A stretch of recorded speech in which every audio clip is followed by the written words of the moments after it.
সাত সকাল থেকেই ফের অভিযানে ইডি। তল্লাশি চলছে এক ব্যবসায়ীর বাড়ি সহ কলকাতার একাধিক জায়গায়। শুক্রবার একাধিক দলে বিভক্ত হয়ে কলকাতার বিভিন্ন জায়গায় পৌঁছে গিয়েছেন ইডি আধিকারিকরা। সঙ্গে আছেন কেন্দ্রীয় বাহিনীর জওয়ানরা। 178 বিহারি মোহন রায় রোড, চেতলা। বিশ্বরূপ বসু পেশায় পরিবহন ব্যবসায়ী। নিয়োগ দুর্নীতির টাকা কিভাবে, কোথায়, কার কার কাছে পৌঁছে গিয়েছে তা তদন্ত করতে চলছে এই তল্লাশি। ইডি সূত্রে জানা গিয়েছে, চেতলা, লেকটাউন সহ মোট 3 জায়গায় তল্লাশি অভিযান চলছে।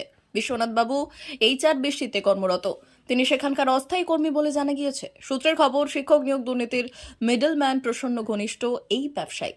প্রসন্নকে গাড়ি সাপ্লাই করতেন এই ব্যবসায়ী বলে অভিযোগ।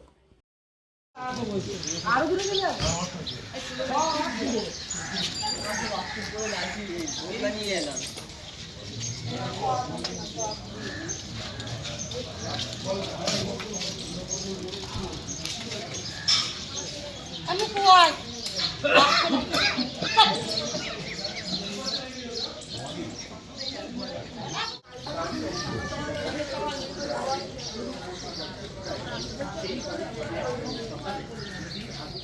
ব্যুরো রিপোর্ট, উত্তরের প্রহরী।